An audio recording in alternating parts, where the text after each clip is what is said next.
going to look at some environmental issues, and I always find this chapter very interesting because New Mexico encompasses pretty much all of the environmental challenges that we have research on, so it's much more relevant to me now reading this chapter than it used to be when I lived in London or even in Alabama. So hopefully, I knew there was something wrong with this. I'm not sure if the camera's going to be able to see it even with the light on. Okay. Okay, so today we're going to look at environmental challenge of heat. Okay. And then on Wednesday we will look at exercising in the cold and exercising at elevation. So we're going to look at heat stress today, the inability of the body to dissipate excess heat. So when you're sedentary, when you're sitting down, when you're lying down, when you're not moving around, you're using very little ATP, all right? So you don't generate a lot of heat. One of the reasons that we get cold when we're sitting studying for a long time, because when we're sitting still, we don't break a lot of fat, so we don't release a lot of energy as heat. Right? I know you all suffer with that a lot in studying. So getting up, moving around helps us to get warm. Okay? When we move and we have to break down carbohydrates or fats to make ATP, then the other bonds in those food substances get released as heat. Right? So we generate only about, if you look at the energy in a food, we only manage to turn about 40% of that energy into ATP. 60% gets released as heat. So we're not very efficient at pulling as much of the energy out of food as we can.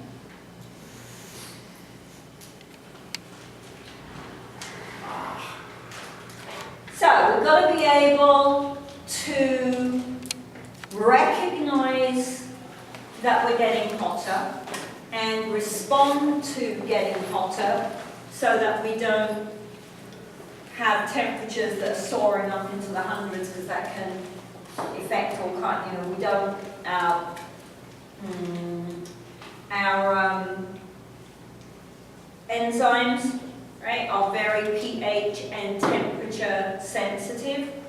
So if heat and body temperature changes too much, then our ability to make energy deteriorates. So we have receptors in our arms and our legs and our skin, as well as in our central nervous system, that detect temperature changes in the blood, so that the brain gets information that we're a little off kilter somehow. What are we going to do about it? So, ambient temperature. What's the temperature gradient in the surrounding air versus your body? Right? Relative humidity is one of the factors that plays a role. How much water vapor is held in the air.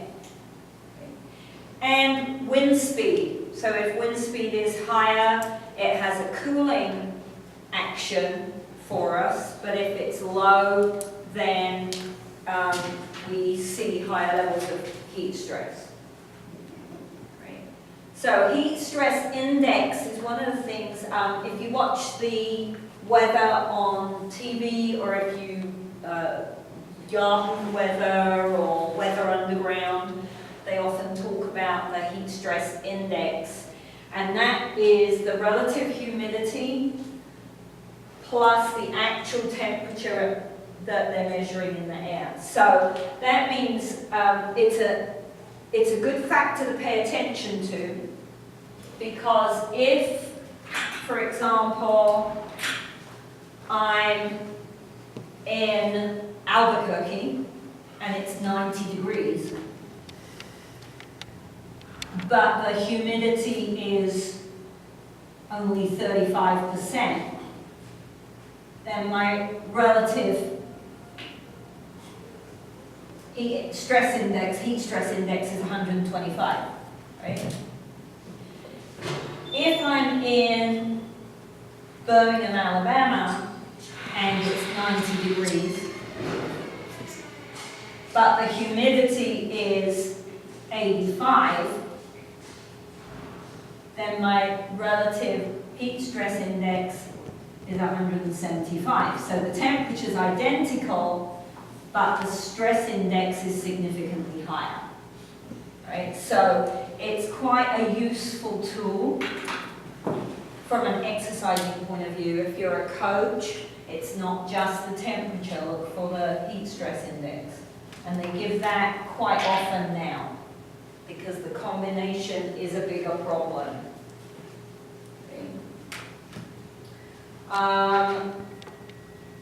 So, our receptors in the central nervous system, in the hypothalamus, acts like a thermostat, right? So if my blood temperature is going up, then the thermoreceptors pick that up, and the brain says, all right, then I have to cool down my body. So it dilates blood vessels, it directs blood to the skin, so we start to look red. Right? We want to get off as much heat as possible. If your blood temperature is cool, then the thermoreceptors recognize that, and they'll vasoconstrict, they'll direct the blood to the organs and your thorax and away from your skin, and your hands will look pale, your skin will look pale, your fingers might start to turn blue. Okay. So we see this all the time, just got to recognize what's going on in the system at that point.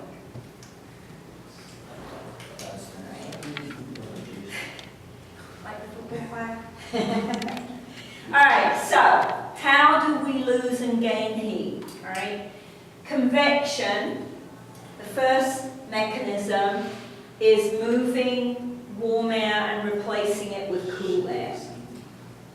Okay, so a fan, the reason we like to sit in front of a fan if it's hot is because the fan blows away the warm air and replaces it with cool air. Remember, things go from high to low. So if the air next to my skin is cool, then the heat is going to move from my hot skin to the air. Right? High to low. So convection works well. Could be the wind, breeze, could be water. Right? So the reason that the athletic trainers use ice baths and things when it's hot in the summer is the quickest way to get heat transferred out of you at that point is to put you in cold water, and the heat moves from your skin to the water very quickly. Okay? I can't imagine how ugly an ice bath is. I've never had to do one. I don't envy you those at all. But very effective at lowering your body temperature, which is the point. Mechanism 2, conduction. All right, it occurs when there's physical contact between two surfaces. So also could be water, warm to cold. Right? And water is better than air. So the reason they use an ice bath, not a fan, is that the water absorbs the heat quicker than the air will. Right? So an ice bath is better than a shower, as much of the skin as possible in contact with the cool water. But if you don't have access to a bath, a shower will be better than nothing. Cold rags, right? Squeezing cold water over the body, anything you can do to try and remove some of the heat if you need to get some.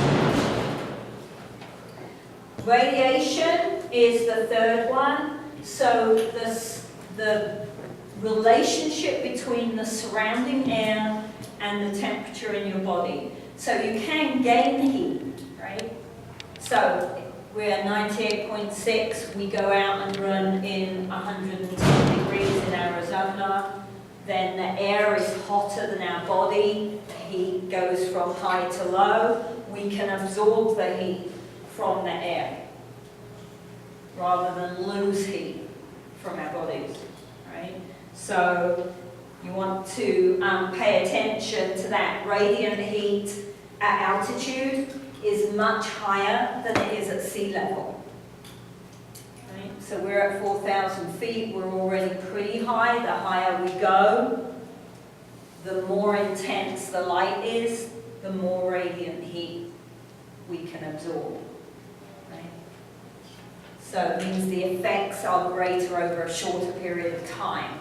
So if I can go out in London for an hour and a half, maybe here I can only go out for 20 minutes before we start to see the impact on body temperature. And then the last mechanism, evaporation. So literally the water on the skin turns into vapor and cools as it evaporates. So sweating is a very specialized form of evaporation. If you don't have access to baths and showers, just putting cold water will at least help.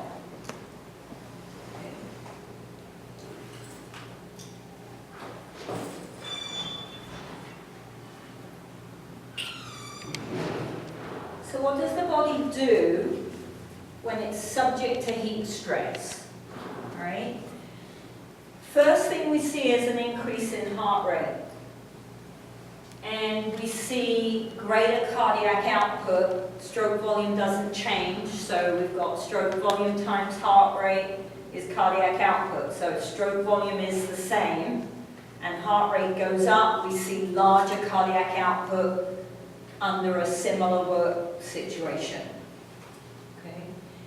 And we start to redirect blood flow to the periphery to try to get rid of heat and cool the blood. So that's a problem if I just ate something, because now my digestive system is going to slow down because the blood is being directed to my skin and away from my stomach.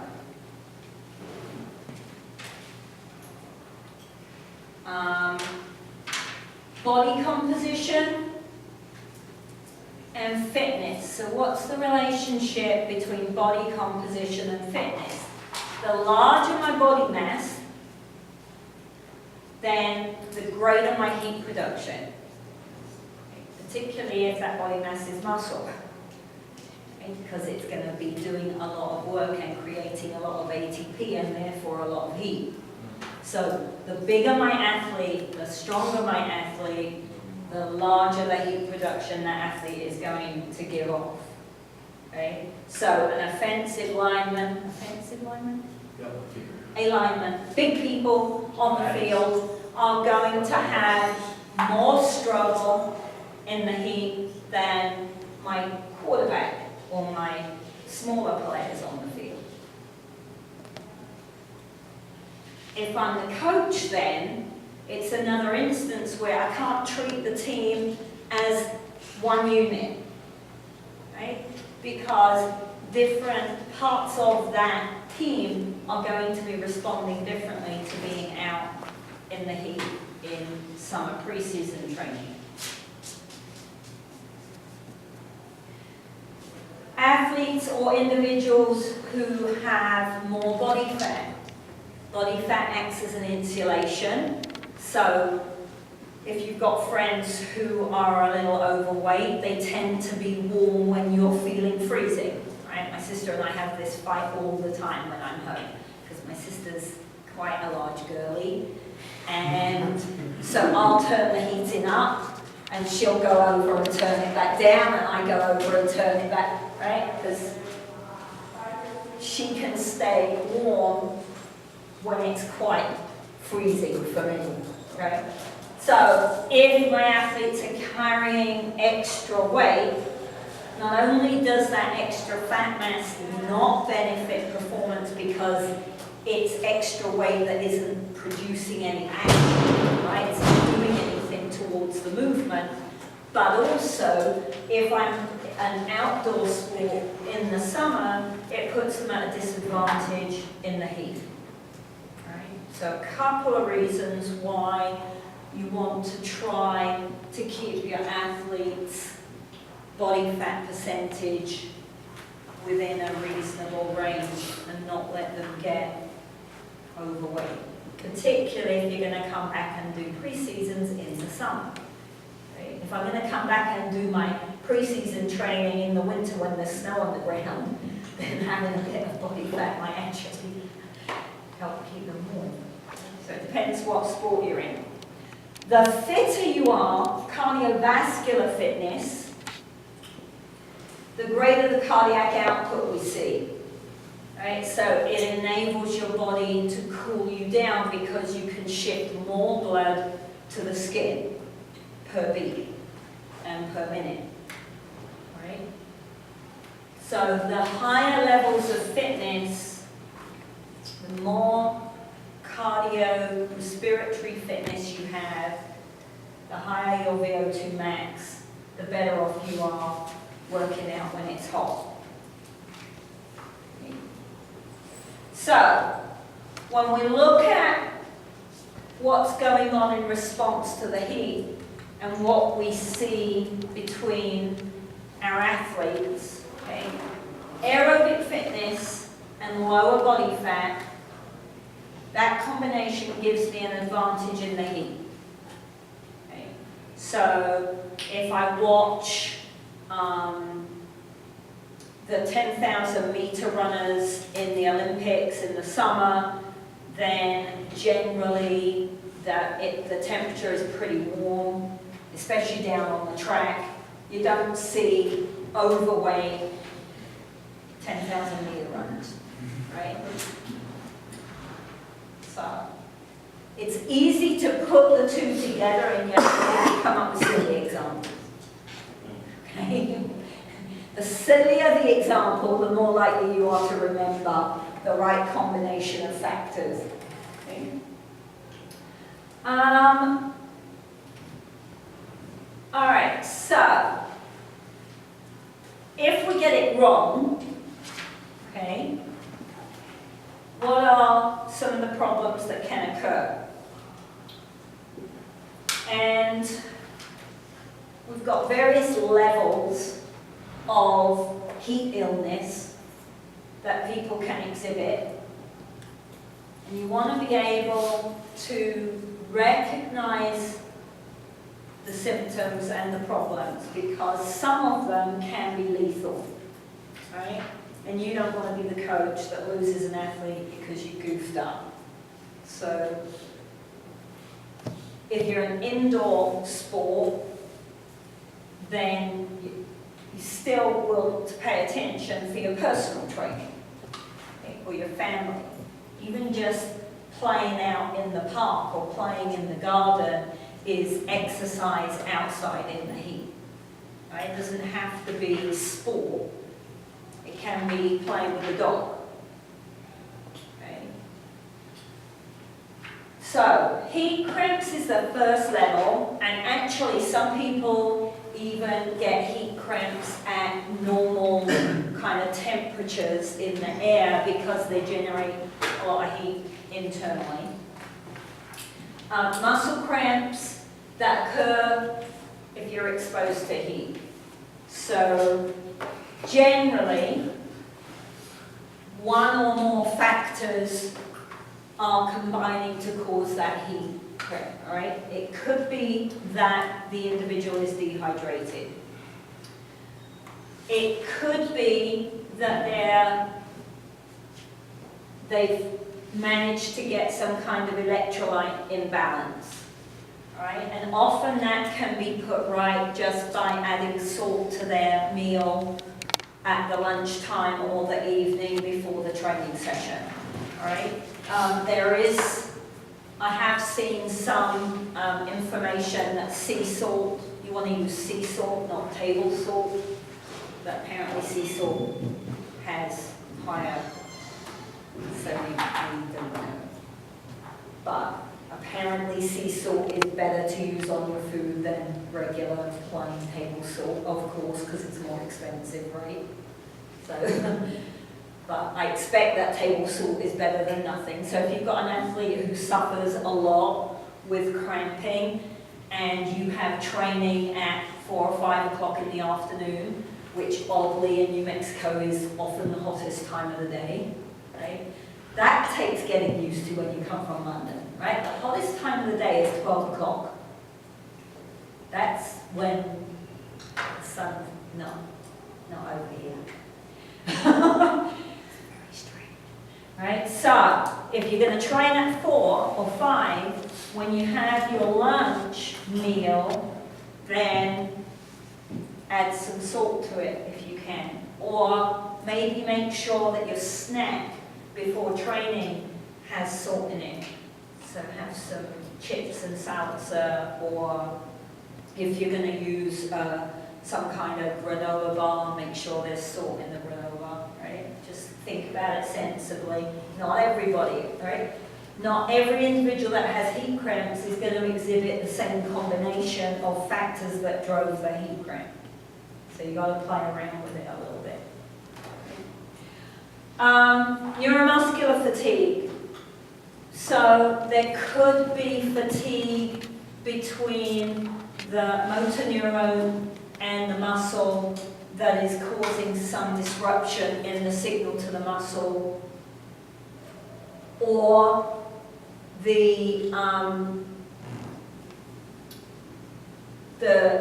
for some reason the sarcoplasmic reticulum is releasing too much calcium, and so you're seeing too much contraction at one time, right? And it's not switching off or reabsorbing the calcium. So there are a couple of different mechanisms that can go wrong at the nerve or muscle level that can cause cramping as well. Usually it's triggered by intense exercise. It doesn't always occur actually during the exercise, so sometimes the cramping occurs during the rest break, right? So if you're doing sprints or something and you've got one team sprinting and then the next team and one team's resting, the cramping can occur when they're standing still. Okay, so it's not always logical. Okay, it's really, really, really agonizing to get heat cramps. Okay. So try not, if you're someone that's never suffered it, or you're a coach who has a player who tends to slack off a little bit, and now they're writhing around saying, oh, my leg hurts, my leg. Right, try not to completely write them off, because physiologically, it's highly possible that they develop some heat cramps. All right, they may not be goofing off, pay attention. It's the most common heat illness to occur when you come back to starting tour-a-days. Right? So that during that first 3 weeks, when your athletes aren't quite as fit as they should be, because they slacked off a bit over the summer, or they put on a little bit of weight over the summer, but you don't have time to take it easy coming into pre-season, you've got to go hard, that's when you might see heat cramping. So, second level then after cramps is syncope. And syncope is characterized by feeling lightheaded, maybe possibly even fainting, but just feeling a little kind of woozy and disoriented a little bit. So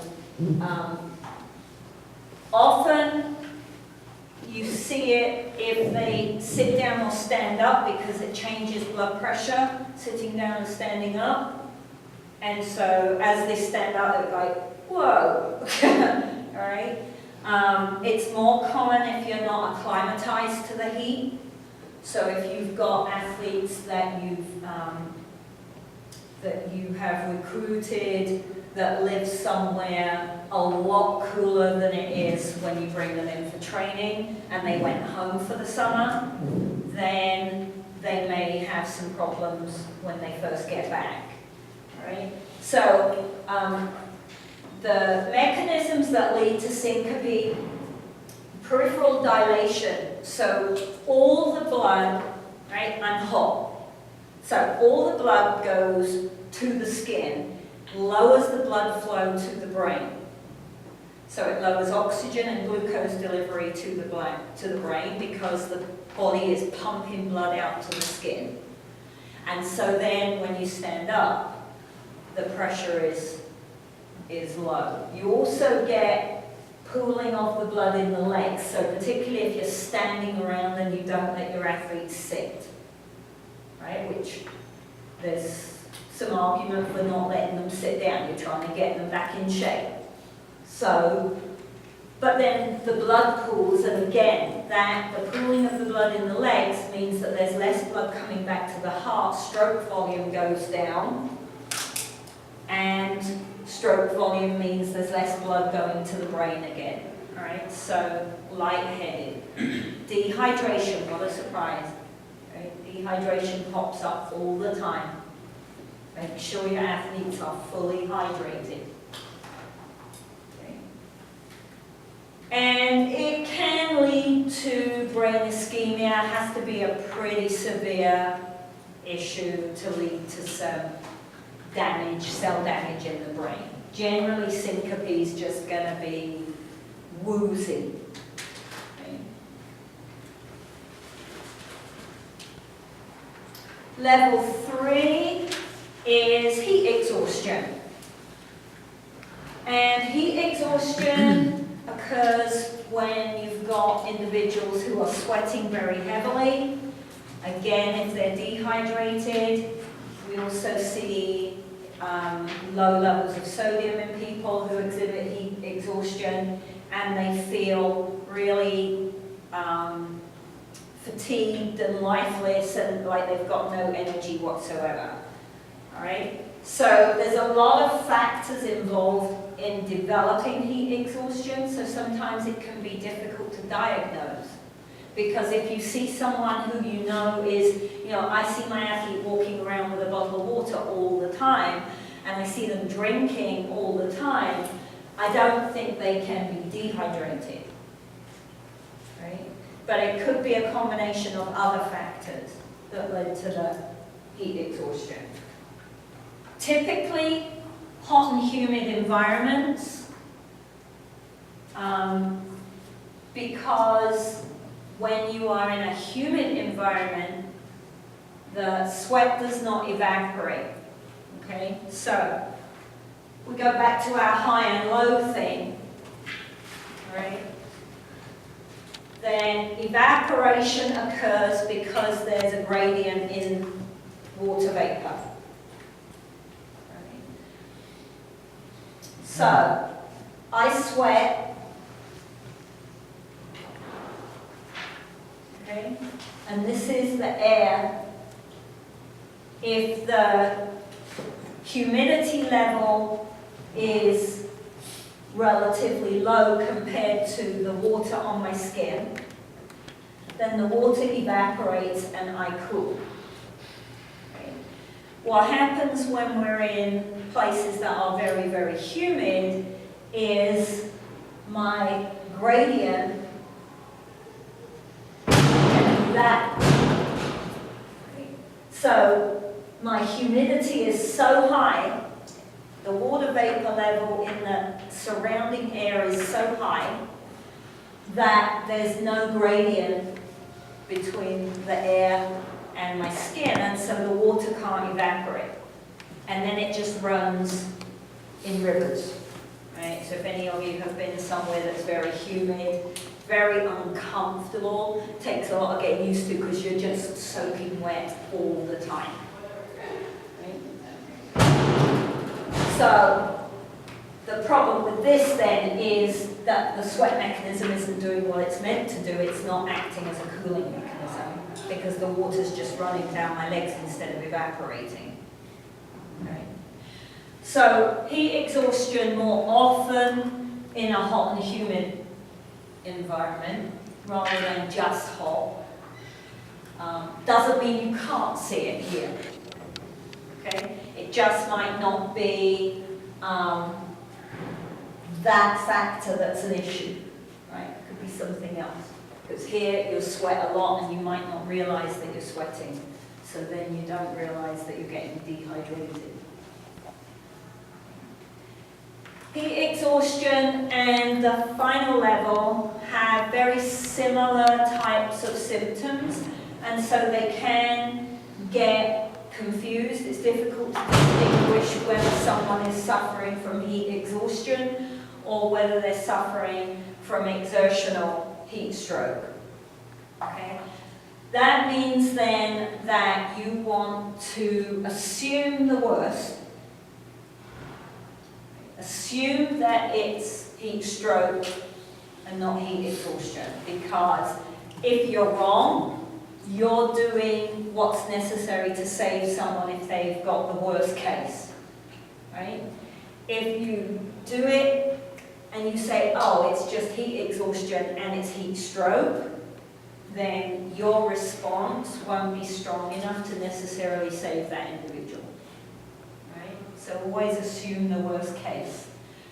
Some of the things you might see if they're complaining of headaches, if they're hyperventilating, so if you're training outside and your athlete is, when usually their breathing is okay, right?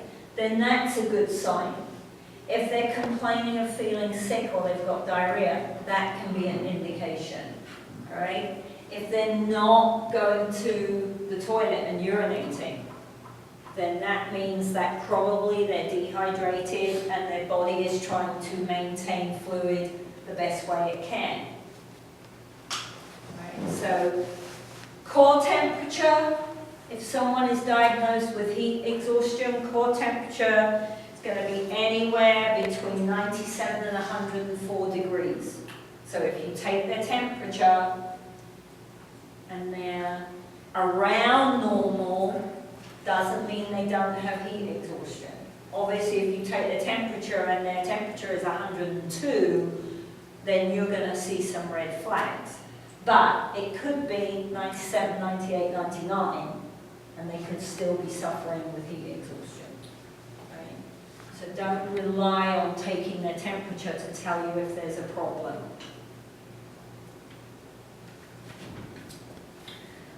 Okay, so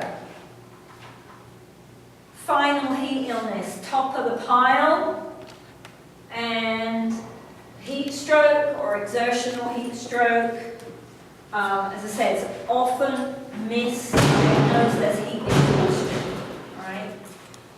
But heat stroke is absolutely critical that you respond promptly, right? It is an emergency, people can die. So in heat stroke, they are not getting rid of, they're not dissipating the heat that they're creating when they exercise. So for some reason, releasing that heat is not working correctly, and so their core temperature increases quite a lot. And actually, the thermoregulatory center in the brain, the hypothalamus, becomes overwhelmed, and it can lead to an actual stroke, but it's going to lead to some pretty poor symptoms. All right, so tachycardia, hypotension, low blood pressure. Right? Blood pressure drops quite dramatically. They may or may not sweat. At some point, the sweating mechanism will shut down, because the thermoregulatory center doesn't work properly. They'll hyperventilate, they'll start to be very confused. All right? So fast heart rate, low blood pressure, confusion, possible lack of sweating. Okay? So dry skin, even though they're panting and their heart rate is high. Okay? And if you don't catch it quickly enough, they can seize, go into a coma, and they can die. Right? So quite a few incidences of athletes dying because of heat stroke. Right? Cyclists, football players in the summer. Right? Several college players 10, 12 years ago died during summer training. Okay. Remember, football players are at an added disadvantage because unlike runners who kind of strip down to a bikini, football players have pads and helmets and okay. So that not only are they working very hard in a hot environment, but they've got clothing on that stops them from cooling appropriately. Okay. So, treatment, rapid cooling of the body. So the athletic trainers make you take the bath regardless of whether you've got heat stroke, because it helps with all kinds of other things, swelling in the joints and the muscles, get the fluid back out of the muscle, helps with recovery. But in the summer here, it also helps bring your temperature back down in a shorter amount of time. The longer the delay, if you recognize any of these symptoms, the longer the delay before you cool that person down, the increased risk there is of death. So you want to try to react to it as quickly as possible. Right? What do you do then if you're a head coach at a high school, somewhere hot, you don't have an athletic trainer, you don't have an ice bath, and the field is way, way, way away from the showers? And you have an athlete who you think is exhibiting heat stroke. So you have to squirt that or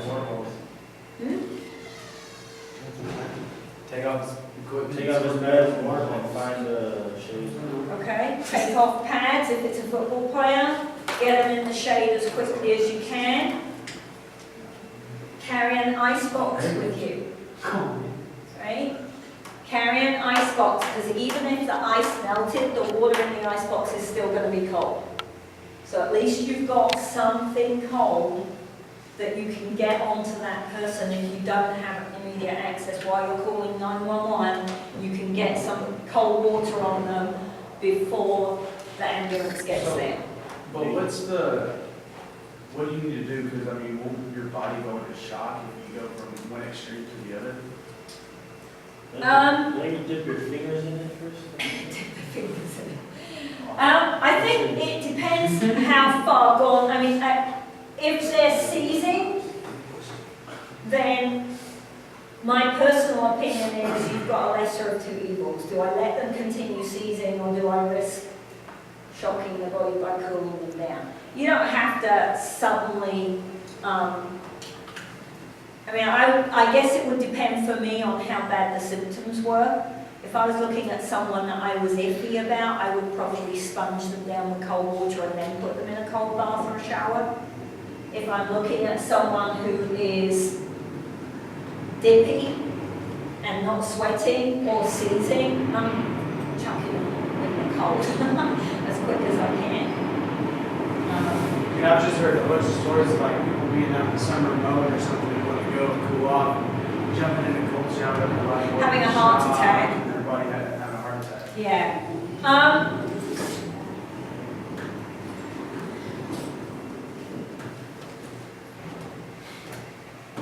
Temperature? Yes. I I guess if there is a chance of a heart attack, but if they're gonna die anyway No, because no, they've I- got heat stroke, I think I would risk the heart attack. They're gonna die anyway. Let Throw them in there. But really, I mean, worst case But scenario, kind of like gradually, like, give them like, to drop their temperature, instead of throwing them like in an ice bath, like, good to like stick their Right. legs in there, stick their feet in there and kind of. I think it depends how far along. If you're here or here, then yes. If they're exhibiting heat stroke, you don't have time. That's my understanding, is once they're here, you have to cool them down as quickly as you can. Otherwise, there's risk of brain damage. So you gonna follow the clothes? Take them away close. Cool them down as quickly as you can. Core temperature here, over 104 degrees. Alright? So we're looking at really high core temperatures for it to be diagnosed as heat stroke. Okay? And the damage to the hypothalamus in the brain, to other cellular tissue, because all the heat loss mechanisms just shut down. Right? The hypothalamus gets completely overwhelmed, closes down, you stop sweating, everything comes to a halt, and then body temperature goes up even more. So your job, I mean, over 104, by 109, most people are going to die. So not very many people survive. Internal body temperature is higher than 109. So you don't have very much time if they're already over 104.